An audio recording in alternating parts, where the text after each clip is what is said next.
I heard there was going to be a film about it, and I just wanted to be involved in making it. And I sort of thought I'd be rather good as Hannah.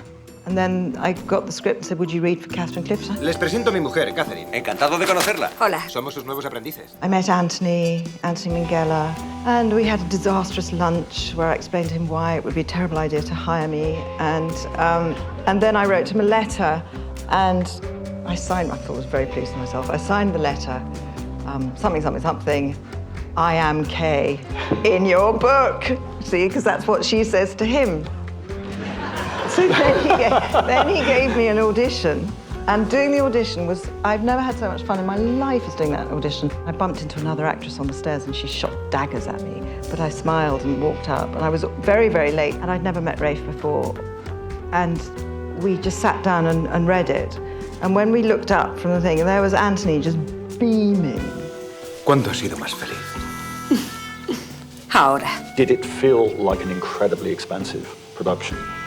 It did, in the way that everything was broken into sections. So, for instance, all the stuff in the monastery was shot in a completely different place, time. I had nothing to do with any of that. So it was like one film was being made in the monastery with Kip, with the patient, with Hannah. And then there was another film that was being made in the desert. The period following this saw you not necessarily move to Hollywood, but appear in bigger Hollywood films. Did you enjoy it? I didn't like the size. It was all too big. It was all too many people to please. You never really knew who you were working for. Am I working for the director? Am I working for the producers? Am I working for who? Publicists? Who am I actually working for?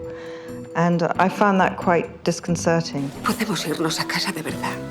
No consigo respirar. From a personal point of view, my heart was in Europe. You know, that's where my family was. And it was very difficult for me to be chasing this Hollywood mirage. I regret that now, because I think if I had been more present, focused, and didn't have half my brain the other side of the world and my heart the other side of the world, then maybe I would have been able to, you know, function better as an actress and as a sort of professional, entre guillemets. Can you please join me in thanking Jane Christian and Scott Thomas?